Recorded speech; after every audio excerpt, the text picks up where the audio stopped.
Momentum besar memang sedang dirasakan publik tanah air untuk menjadi sejarah kelolosan Indonesia ke Piala Dunia buat pertama kalinya. Iya, emang pertama kalinya, karena di tahun 1938 ketika itu masih atas nama Hindia Belanda. Maka dari itu, segala upaya terbaik terus dilakukan PSSI untuk membuat tim Garuda sekuat mungkin, yang mana salah satunya adalah dengan naturalisasi. Dan untuk saat ini, layaknya karyawan yang dikejar deadline, PSSI mulai menggenjot proses naturalisasi dua pemain baru, yaitu Meisil Gers dan Eliano Reinders, agar keduanya bisa main di bulan Oktober nanti. Tentu saja, jika Meis dan Eliano sudah resmi berpindah federasi dari Belanda ke Indonesia, Coach Shin Tae-yong dipastikan akan memiliki opsi lebih banyak lagi dalam meramu skuadnya. Dan semua tahu kalau pastinya PSSI nggak akan berhenti sampai di situ, karena nama-nama pemain diaspora lainnya pun juga sedang diusahakan setelah ini.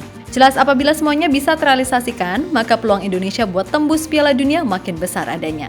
Dan itu pula yang diyakini oleh salah satu media besar di Jerman, Reuters, di mana media tersebut merasa peluang Indonesia ke Piala Dunia sangatlah mungkin terjadi. Selain itu, mantan pelatih timnas Jerman, yakni Jurgen Klinsmann, diketahui juga merasa kalau Indonesia punya prospek yang cerah di bawah kepelatihan Shin Tae-yong.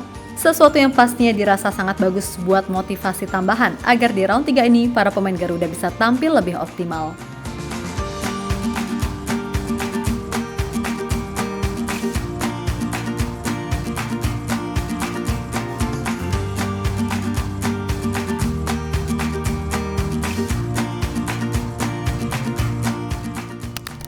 Indonesia memang sedang menapaki mimpi untuk bisa menembus tebalnya dinding level dunia.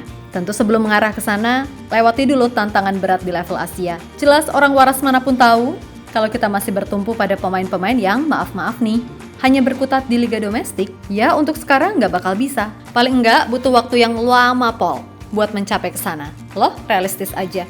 Sebelum ini kita tuh sering jiper duluan loh kalau ketemu tim-tim kuat. Jangankan ke sana, wong ketemu Thailand, Vietnam aja sebelumnya sering keder. Tapi sekarang pelan-pelan mindset itu udah dirubah dan mau ketemu siapapun gas. Masalah menang atau kalah itu nanti.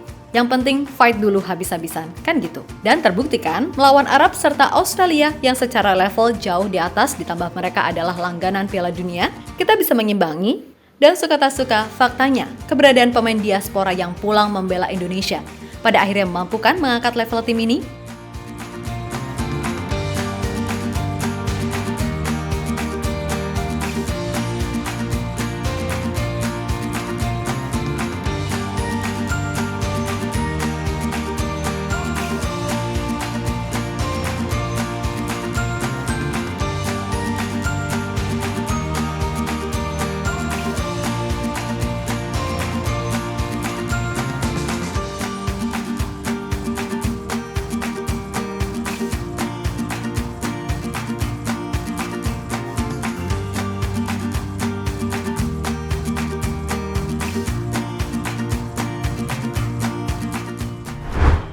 Yap, melihat realita yang ada, tentu kita bersyukur bisa mencuri 2 poin dari Arab dan Australia. Tapi tentu saja, mengingat masih panjangnya perjalanan, tentu dibutuhkan skuad yang balance. Itulah kenapa, setelah urusan Meisil Gers dan Eliano Reinders ini kelar, PSSI masih akan terus mengupayakan buat mendatangkan pemain baru lagi. Dan sejauh ini yang udah ACC adalah Mauro Zelstra, yang berkasnya udah masuk untuk kemudian diproses. Lalu ada juga penyerang sayap gacor milik Vitesse, berusia 20 tahun, bernama Miliano Jonathan, yang dalam wawancara terbaru bersama Yusa Nugraha menyatakan sangat siap apabila Indonesia memanggilnya.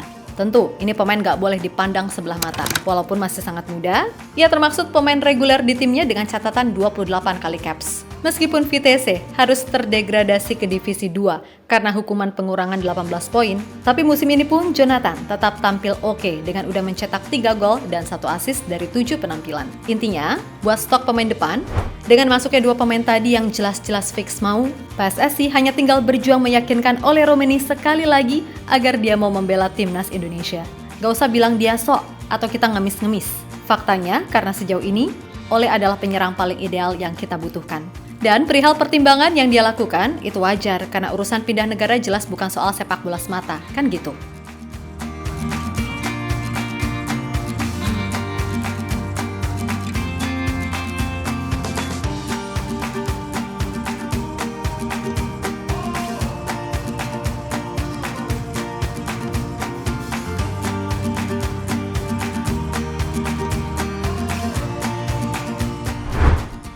Lebih lanjut soal urusan lainnya, seperti yang udah-udah, kalau PSSI juga sejauh ini kabarnya masih memperjuangkan nama-nama hebat lainnya, seperti Kevin Dix, Ciro, Jadon Oosterwolde, dan pastinya Ian Maatsen. Nah, menurut media Jerman Reuters, kalau peluang Indonesia mendapatkan mereka sangat terbuka. Dan media asal Jerman tersebut juga meyakini kalau peluang Indonesia buat lolos Piala Dunia sangat mungkin terjadi. Tantangan Indonesia untuk tampil pertama kalinya di Piala Dunia setelah hampir 90 tahun mengusung cita rasa khas Belanda ketika tim asuhan Shin Tae-yong hadapi Arab Saudi dan Australia dan berharap dapat mewujudkan impian kembali ke panggung terbesar. Sejak debutnya pada tahun 1938 yang saat itu dikenal sebagai Hindia Belanda, skuad Indonesia tidak pernah tampil lagi di Piala Dunia. Melihat itu semua, inilah saatnya bagi mereka untuk mewujudkannya kembali. Performa tim saat ini jadi momentum kebangkitan sepak bola Indonesia setelah serangkaian insiden yang merusak nama baik negara ini. Yang menjadi pusat perubahan kondisi ini adalah sang Presiden Federasi, Erick Thohir, yang mengambil alih organisasi pada awal 2023 dan mempercepat rencana untuk memanfaatkan diaspora. Tulis Reuters.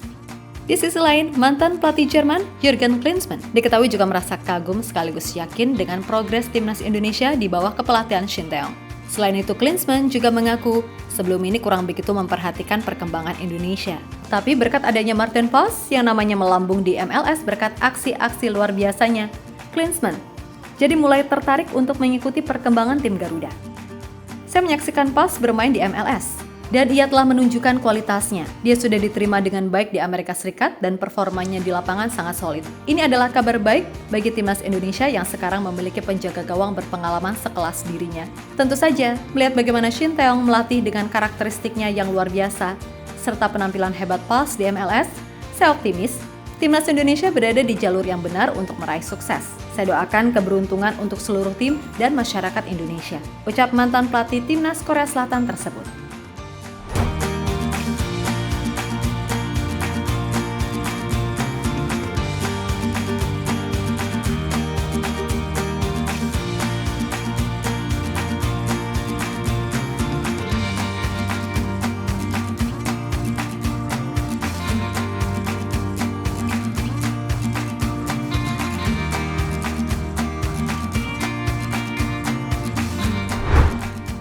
Ya, berkaca pada situasi yang ada, jelas Indonesia sangat-sangat punya potensi line up yang bisa dibilang level up Asia. Karena dari belakang sampai depan isinya pemain berkualitas semua. Memang kesannya kejam, dan pasti menurut 7 pendekar sakti penghujat STY dan naturalisasi, nasib pemain lokal akan sangat merana. Tapi ya, mau gimana lagi? Selama kualitas liga dan pembinaan masih belum maksimal, ya nggak ada pilihan lainnya kan? Malah yang ada, mereka yang main di Liga 1 bisa belajar dan menjadikan ini motivasi. Kalau mau masuk timnas, sekarang standarnya bukan cuma bisa lari dan gocek sana, gocek sini. Tapi visi bermain, kualitas passing, kontrol, dan reading the game serta decision making adalah hal basic yang harus dikuasai dengan baik. Untuk itu nggak usah jadi masalah yang terlalu dipersoalkan. Intinya, selama semua demi kepentingan timnas yang berkualitas, ya kenapa enggak? Toh mereka pun juga punya darah Indonesia kok. Jadi apa yang membuat mereka berbeda? Hanya karena mereka tumbuh besar di luar negeri? Kan gitu. So, tetap bersatu, gak usah ribut. Mendingan dukung apa yang harus didukung. Dan abaikan apa yang harusnya diabaikan. Oke?